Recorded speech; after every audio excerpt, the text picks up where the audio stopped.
रहमान रहीम।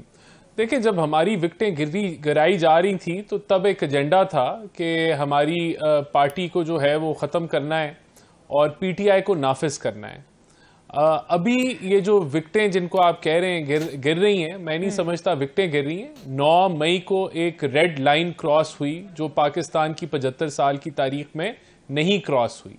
उस चीज़ को हमें डाइजेस्ट करने की ज़रूरत है कि किस तरीके से 7-8 शहरों के अंदर यक वक्त फौजी तनसीबात पे हमला आवर हुए। लोगों ने आग लगा दी कोर कमांडर हाउस को, शोहदा के मज़ार को जलाया गया, जो जहाज थे उनको जलाया गया, जीएचक्यू पे हमला हुआ, रेडियो पाकिस्तान जला दिया गया।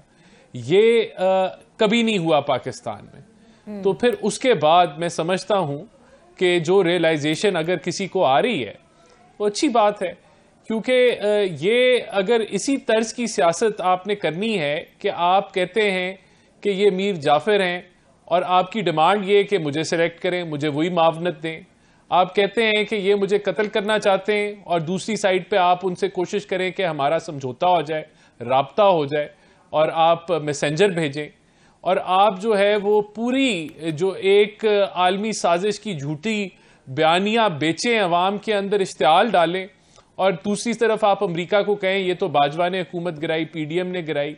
आप एक तरफ मुदाखलत की जो है वो कहें कि मुदाखलत नहीं होनी चाहिए, दूसरी तरफ आप अमेरिका को दावत दें कि मुदाखलत करो। तो ये जो चीजें होती रही हैं, अब उसका जो फल था वो 9 मई को इमरान खान को मिल गया और इन्होंने सेलिब्रेट किया।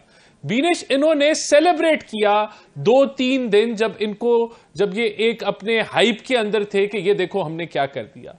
ये तो पकड़ दकड़ जब शुरू हुई तो इनको अंदाजा हुआ कि इनसे हुआ क्या है। ये तो कह रहे थे हमने पता नहीं कौन सा इनकलाब हम ला रहे हैं, कौन सा हमने we have put them in their place. तो ये मैं समझता हूं कि अभी भी इमरान खान जिस रास्ते पे चल रहे हैं वो बड़ा खतरनाक है। वो आज भी कहते हैं ये तो एजेंसियों ने कराया, ये तो हमारे बंदे ही नहीं थे, ये तो राना सनाउल्लाह था। यानी कि एक आपकी तारीख है 11-12 महीने की, बल्कि उससे पहले चले जाएं, जब आप कहते थे कि बिल जलाओ, हुंडी करो, पीटीवी के ऊपर आप हमला आवर हुए, तब से आप ट्रेनिंग दे रहे हैं लोगों को। तो अभी तो यानी कि जो वक्त इस वक्त आ गया, जो आपने देखा, आवाम ने देखा कि एम्बुलेंसेस जली, पुलिस व्हीकल्स जली, आपने पेट्रोल बम जो है वो मारे पुलिस के ऊपर, किस तरीके से ये सारा जलाओ घेराव हुआ। तो मैं समझता हूं कि अब भी अगर इसी तर्ज पे इमरान खान ने चलना है कि उन्होंने अपनी रिस्पॉन्सिबिलिटी एक्सेप्ट नहीं करनी, तो मैं समझता हूं वो अपने सीखें, जो उनके कारकुन हैं, जो वर्कर्स हैं, उनसे सीखें कि उन्होंने किया क्या है, और वो लोग जो रियलाइज कर रहे हैं वो दे आर क्विटिंग।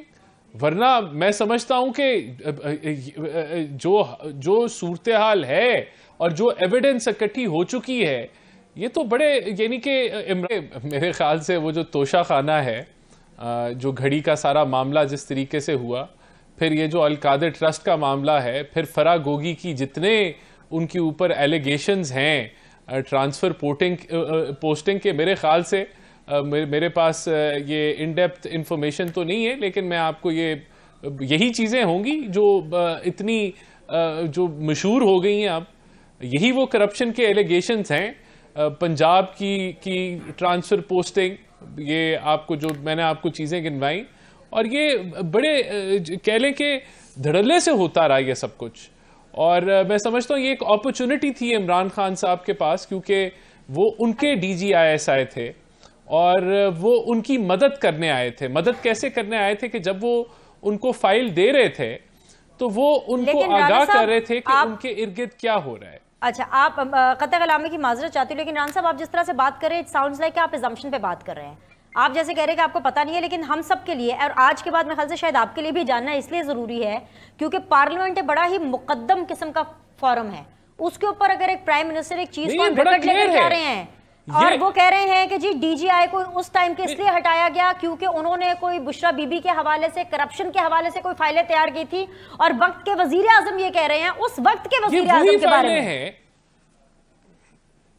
से फराह गोगी को बाहर जाने के लिए दे सकते हैं। देखें, देखें, ये तो वो तो फिर DGI को भी कटहरे में लाना चाहिए। उसको तो पता है कि कौन करप्शन कर रहा है, कौन नहीं कर रहा। Things don't work like that. अभी इनके ऊपर करप्शन के जो सबूत हुकूमत के पास हैं मौजूद, उसके मुताबिक केसेस बनाए गए हुए हैं। फरागोगी पे भी बनाए हैं, बुशरा बीबी के ऊपर भी इन्वेस्टिगेशन हो रही है, और इमरान खान के ऊपर भी केसेस जो हैं वो बने पड़े हैं। ऐसा नहीं है कि कोई केसेस नहीं बने पड़े। ये वही करप्शन की सारी कहानियां हैं। बुजदार साहब भी भुगत रहे हैं, तो उन्हीं बेसिस, वही एविडेंस जो है, उन्हीं बेसिस को, वही बेसिस बना के मामलात आगे जो है वो चलाए जा रहे हैं।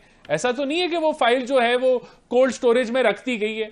ये वही जो इल्जामात इन पे करप्शन के लग रहे हैं वही है। लेकिन बात यह है कि जहां उनको अप्रिशिएट करना चाहिए था और चीजों को रोकना चाहिए था इमरान खान को, अगर वो वाकई इनोसेंट थे, उन्होंने जब DGI की इस बात की बेसिस पे जब उनको तब्दील कर दिया, तो ये शो करता है वो मिले हुए थे, वो भी इन्वॉल्व थे इस करप्शन के अंदर, वो भी उसका हिस्सा थे। ये चीज साबित होती है इससे। ठीक है।